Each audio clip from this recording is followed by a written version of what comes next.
So the last time we saw how to start up VI, get into VI, make a few changes using the insert mode.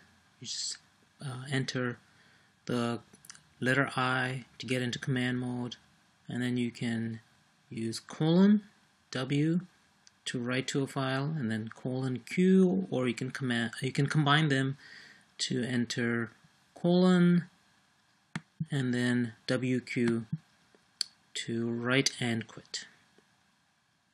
Okay. And so here's another example.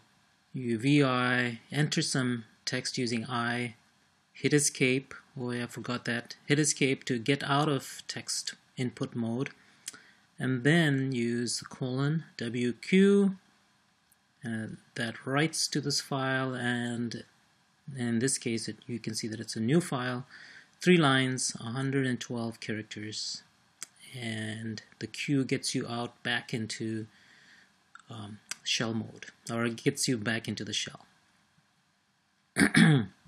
Excuse me. Okay, so now today let's take a look at some other commands, and we're just going to look at a small number of them in this video. One thing that you want to be able to do, in some cases, in some keyboards, the arrow keys may not work to move around in the text, and so in that case you can still use H, J, K, or L. So this is L, not 1. So H is the same as the left arrow, J is the same as the down arrow, K is the same as up arrow, and L moves you to the right. So normally most people use the arrow keys. They're just more straightforward and easier to use. In the very rare situations where the arrow keys for whatever reason do not do what they're supposed to do, then you can use H, J, K, and L. Or if you just feel like it, go ahead, use H, J, K, and L. Okay, so you have to be in command mode when you want to move the cursor around. That's actually not true anymore. There are newer versions of VI will actually allow you to move around even though you are in insert text mode. That can be dangerous because sometimes you think that it's in command mode and you type in stuff and it shows up in your document. If you're not sure about what mode you're in, you can always press the escape button. And so that's always a good thing to do. If in doubt, press the escape key before using either the arrow or the HJKL. Okay.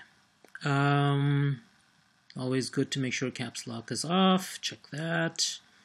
Upper and lowercase letters have different meanings, as we'll see pretty soon. And then as soon as you are in command mode, most commands are initiated as soon as you press the key. Okay, so let's take a look at some of the following 6 text input modes. So there's lowercase I, lowercase a, uppercase A, lowercase o, and uppercase O. They do different things. So let's just take a quick look at that. I'll show you in an example, and then you can look at the experiments that are described in the book. Okay, so let's go to VI. First of all, let's just review some of the commands that we've learned already. Remember, ls lists all the files. And remember that we created this XYZ file, so I'm going to VI that. VI space XYZ is the name of the file, no file extension. In Linux, you don't need a file extension.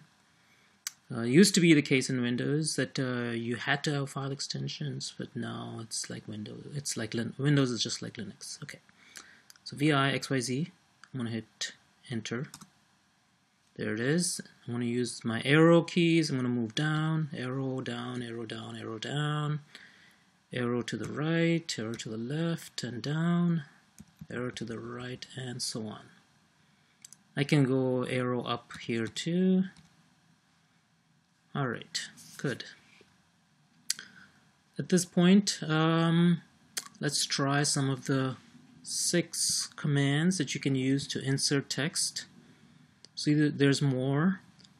So I, lowercase I, uppercase I. Let's take a look at the differences between lowercase I and uppercase I. Okay, at this point I'm going to press lowercase I, and so here goes.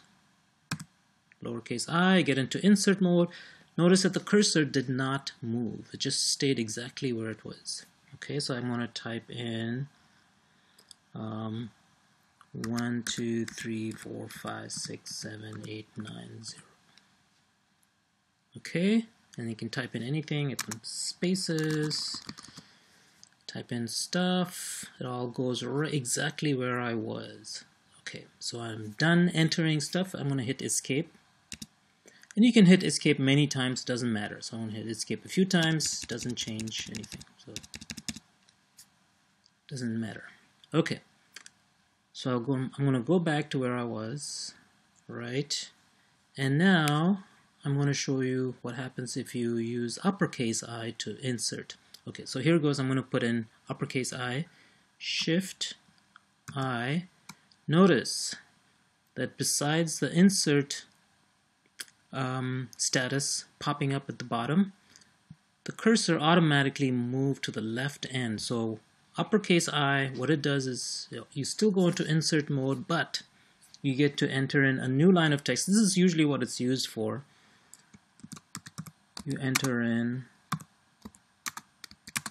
some text, and then usually you hit enter. So, and then I'm going to hit escape. And I'm out of insert mode. Okay, so to wrap up, or to summarize again, the differences between lowercase I and uppercase I. Lowercase I is used to enter text exactly where you are. So if you're over here and you enter lowercase I, you can start adding text right exactly where you are.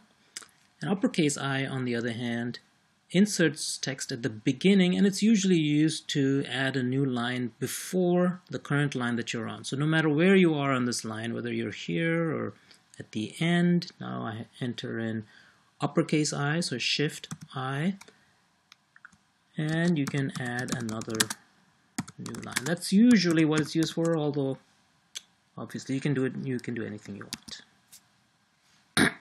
Excuse me. Okay, so that's the difference between lowercase I and uppercase I. Lowercase I exactly enters text exactly where you are. Uppercase I is usually used to add a new line before the line that you're currently at. Okay, A is a little different in that you enter text after the character that the cursor is on. That's lowercase a. Uppercase A enters text after the last character of the current line. Okay, so let's take a look at that. I'm going to go to the number 5. Okay, so remember I'm at number 5. I'm in command mode. I'm going to hit escape a few times to make sure. Okay, I am in command mode. Okay, now I'm going to hit A, just lowercase a. Watch what happens to the cursor. 1, 2, 3. Notice that it moved over just a tiny bit. And so now anything that I add is going to pop up after the character I was positioned at just before I entered the command A. Alright, and I'm going to escape. And this is another thing you can do. You can press U to undo. Alright, I just undid what I just did. Once again, I'm going to go to 5, enter lowercase a, and notice the cursor moved over. And anything that I add will come after the 5. And I hit escape. Okay, got that? If I had been here on 5 and I enter I, everything that I type will go before the 5. So here it goes. I'm going to hit I and go into insert mode. Escape to get out of the editing. Whereas if I position myself at the 5 and hit lowercase a, everything that I type goes after the 5. So I before, A after. Okay, so we got the differences between lowercase I, lowercase a. Now let's do lowercase a. Let's say I'm at this number 5, and I use lowercase a to add this text. Fine. Now let's try uppercase a. So I'm going to do a shift A, and notice that the cursor moved all the way to the other end of the line. Usually, though although not always, this is used to, for example, add a semicolon to the end and then start a new line, stuff like that. Oops. I'm using the delete key to back up. That's fine. So you can do stuff like this. This would be for if you had to write code, stuff like that. Okay, and I hit escape. You can add any number of lines. Hit escape. Notice that in this case, VI knows about parentheses that they should be matching. So if you're positioned right after right curly brace, it will show you the matching left curly brace. This is very useful if you're writing code. Okay, I'm going to hit escape, and it's all done. And you'll see this later. VI is aware of many languages like C, C++, Java, Python, all of those things. Okay, so that's the difference between lowercase a and uppercase a. Once again, if I were here and I hit lowercase a, everything that I type goes after the 5, immediately after the 5, to the right of 5. And if I hit uppercase a, I go all the way to the end of the line, and I can enter text that will go to the end. Usually it's used to add a new line, although you can do anything you want. Okay, I'm going to hit escape a few times to make sure I'm not in text input mode. Okay, so we saw lowercase I, lowercase a, uppercase a, and then lowercase o and uppercase O work very similarly. Lowercase opens a blank line below the current line and places the cursor at the beginning of the new line.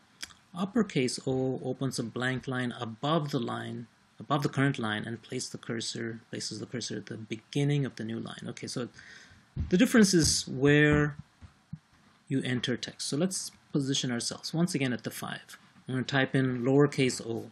Okay, so here goes lowercase o, 1, 2, 3. Notice, give me a brand new line. And you can enter whatever text you want.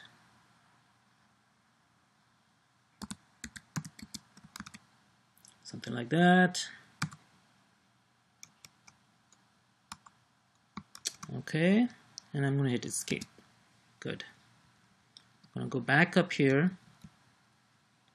And now I'm going to enter uppercase O. Remember, the only difference between lowercase O will get me a new line below the current line. And uppercase O gives me a new line before the current line. So once again, uppercase O, I'm going to hit Shift O, gives me a line before. So I'm just going to pretend that I'm writing some code.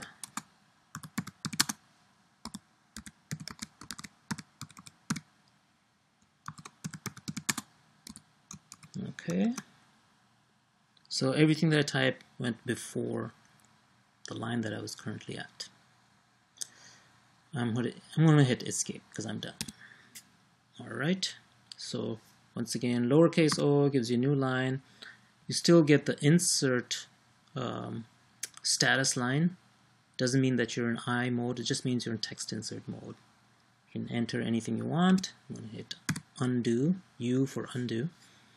Lowercase o gives me a line before that. I want to hit escape and undo. Okay, that said, now that you know that there are all these 6 ways, at least 6 ways of going into text input mode, and there's even more, I can tell you that from experience I pretty much only use the lowercase I. A lot of people use all 6 of them. For me, I just find it easier just to use the lowercase I. That's it.